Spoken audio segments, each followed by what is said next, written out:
বিসমিল্লাহির রহমানির রহিম। যারা ভিডিওটি দেখছেন সবাইকে স্বাগতম, শুভেচ্ছা ও অভিনন্দন।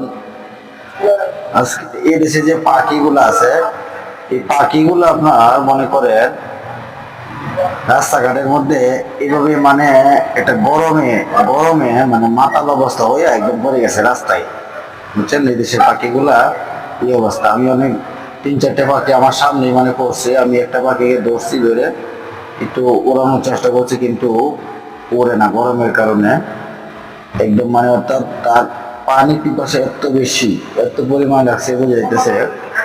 মানে যদি দেখেন তাহলে আমি ভিডিও করা সম্ভব হলো না, যেহেতু রোডের মধ্যে, বিভিন্ন রোডের মধ্যে পাখিগুলো এরকম আছে। তো সবাই যারা গাড়ি চালান তাদেরকে বললি সবাই একটু সতর্কতার সাথে গাড়ি চালাবেন, কারণ অনেকেই এই পাখিগুলো তো ছোট দেখা যায় না। এগুলো আমাদের বাংলাদেশে ডুফি পাখি আছে, ডুফি